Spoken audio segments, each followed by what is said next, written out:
And let's be honest, Glyn, there's no sympathy, is there, for, we're not going to find the public, are we, banging on the doors of Parliament saying, what about these poor estate agents? It's, it's not a loved industry, and if you think of it from the bank's perspective, it's quite an easy one to just target. We talked about this idea of commercialising client accounting. As a sector, the banks can look at it and go, well, no one's really going to complain, no one's really going to stop this. Yeah, what are they going to do? Yeah, so they've got to do it for themselves, basically. No one else is going to help you out of this particular predicament? Not at all. And like I said, it's just a slow sort of tidal wave that's coming. So it's just not an issue until you get that letter. So given that it's happening and it's happening sort of incrementally and everybody's going to have to get to grips with it, if I went for plan A, B or C, I'm going to have to move payments from existing accounts. I'm going to have to make life uncomfortable perhaps for both landlords and tenants. I don't want to disturb my landlords too much for sure. And with tenants, if you give them too much of a window, payments get missed and they're busy. So what's your approach to that and how are we best to handle it? I always describe it as a dial down and dial up approach. So if you imagine I've got my high street bank account here and I've got the Calmony account there, run both straight away and start to dial down those payments in one and dial up in the other. Because we've developed specifically the Pay Agent app, the Standing Order app in particular, you're able to send that invite out to your tenants, and then if they have set it up within the Calmony app, you get to see if they've set it up or not. So you can actually get to see, right, those standing orders are set up, they are coming in, really but they still haven't. So what you don't want is that car crash and stop the banking. So even if you're in, the bank says we're closing it down, and arguably even if they do then convert it to a business account, if you receive the rent into the business account, as long as you get it into that client account on the same day, you're okay. So as those stubborn payments are still coming in, just move them across. So we call it dial down and dial up. That's really because good. Ultimately you don't want to disturb that payment flow to your landlord, because it does raise questions. And it takes a lot of the pressure out of it as well, doesn't it, if you can do it on that basis rather than trying to do it all as a one-er, as they would say. It does. You contact hundreds and hundreds of tenants, say, please change your standing order. You can guarantee they will, and they'll then complain because they've paid the rent twice. You'll have all these scenarios you've got to clean up and tidy up. So give us a sense, Glyn, of what the onboarding looks like for a Calmony client. I mean, we've spoken about it in terms of this dial up, dial down kind of element there, but what's literally the process? How long does it take somebody there? What do they need to do? Go to your bank, export your payees, give us the Excel file and we upload and you're ready to go. And what are you talking, weeks, months? Just minutes. So from an application perspective... You've heard it there, guys. The SLA is minutes. I'll give you Glyn's mobile phone if it's not set up there. But really, we're not talking... This isn't some huge, big... It's not a big project. Opening the account at the beginning, because we talked about this kind of either catch-22 or chicken and egg scenario. Yeah. If I went to the bank today and I said, look, I want to open up a client account, they'll say to me, show us your CMP insurance. I go to CMP, register with them, and they say... give us a letter from your bank. So they're both playing. So there's a real catch-22 for startups, more so. So as a startup, you go to CMP, do your application, and they say, we need a letter from the bank. That exact scenario. So the way we handle it, and we have lots of startups applying to us now, is we say, as long as you can prove to us you've made your application, we can see that, we go, great, we open the account. We don't give you the login details, but at least we can give you your bank letter to say it's a client account. You can go back to CMP, they then... approve your membership, get your insurance, and then once we see that insurance piece, we're able to issue your login. So from that side, for startups, it just seems so obvious because they're really caught in that rock and hard place. Startups is really interesting. I mean, not to, again, get too despondent about this, but the way, if there wasn't a Calmony-style solution here, is this kind of, not legislation, but banking decree, this monetisation, as you talk about it, of the client account, has almost the ability to take out new starters of lettings business completely out of the marketplace, doesn't it? Yeah, well... Because you say it was... I mean, there's the cost element there and everything else, but just talk to us about how you'd see that, the real scorched earth policy being in terms of new startups. I think startups' lifeblood, so because all the time when those startups come through, within a number of years, they just can become really great agents. We always see those new agencies and new brands, and they bring something fresh. And it's brilliant because we don't need to do anything, and their clients for life. That's it, perfect. That's how it works, isn't it? But the survey was really... I was quite shocked actually in terms of when we asked startups, have you applied for an account, and the challenges they're facing, and over 50% of them gave up. So they were entering the business and they've literally gone, we just given up. Too much like how. Yeah. And my worry and the report we pick on is that future recession risk aspect. You know, lots of consultants and the coaches in the industry saying, like, you have an agency, get your sales income, get your management fee income, get your financial services, your land and new homes, your support services income, because when that pandemic comes, when that recession comes, you're going to fall back to management fee income just to keep the doors open. So you've got startups that are literally living to hand to mouth in let-only income and sales income. And the moment there's a downturn, they've got no recurring revenue. So it's, but just on a wider structure of the industry, it doesn't sound like it's never a particularly healthy marketplace if you take out new starters into it, when what has been a traditionally really dynamic marketplace, hasn't it? Now to be able to get people thinking, you know, not just once or twice, but one in every two saying, oh, that's enough for me. Yeah, it's just crazy. You know, you really feel for startups now because just the overall cost. If you look at the economies of scale now, if I manage one property, my costs to be allowed to do that is, from CMP memberships, insurance, which is required, PI insurance, then start talking bank account costs or outsourcing costs. That we don't know what the figures are, but there's a point where you just break even. Is it 100? Is it 150 properties in terms of those operating costs? But one of the things that you notice, no one can turn a blind eye to it, this more individual nature of agency with the EXPs, the Kellers, the associate models growing up of as well. Those are often, they are starting up and trying to build that, that lettings book up, obviously, from afresh now. And again, this will really has the potential to just shoot it in the head, doesn't it, from those guys even doing it? Yeah, or they just go to central. Centrally, the main business just supports them by covering all that, and they just add in one property at a time when it comes along. And having ownership of that client account allows you, if you want to go to third-party providers to handle payments. You don't necessarily have that choice if that's your only recourse. So if you haven't got your client account, you're reliant then on them providing you that. Whereas this puts the control very firmly with the agent, and they can choose which supplier they choose to involve in it. And I think also that you break this down, the real asset to a lettings business, and we call it the letting book. If you break it down, what is the letting book? It's the client account.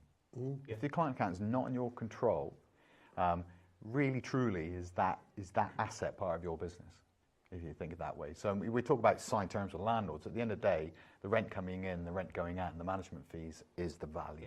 And to hand on heart guarantee your clients that you are truly handling their business, you need to have that control. Yeah.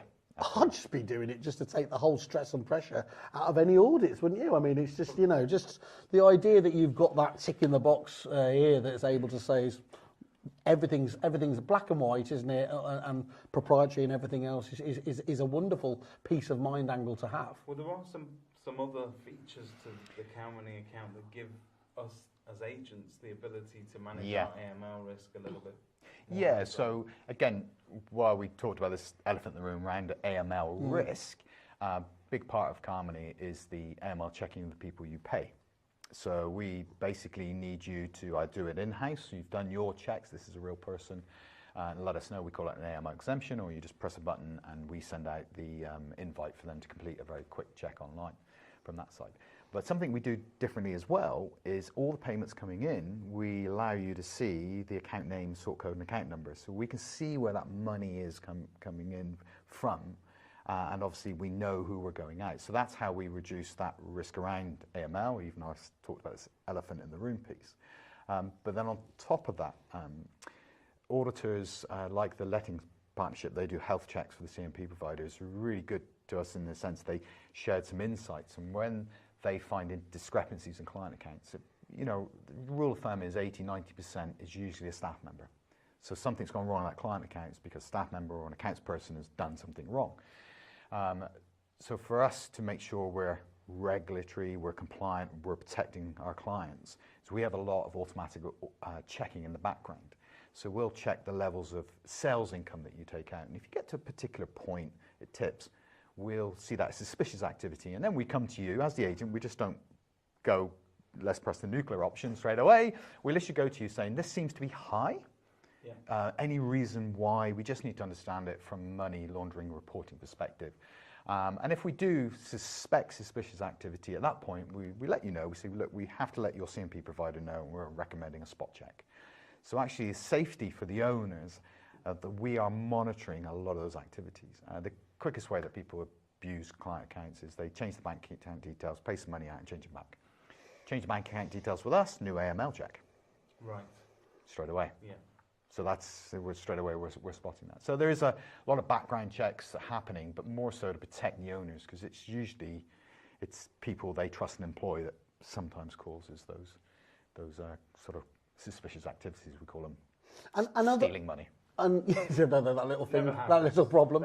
And other benefits. I mean, just in terms of like efficiency, time saving. Is there other benefits from using Calmony as well, just for the core activities? Yeah, if you line up the Calmony banking application against banking, it's designed for agents.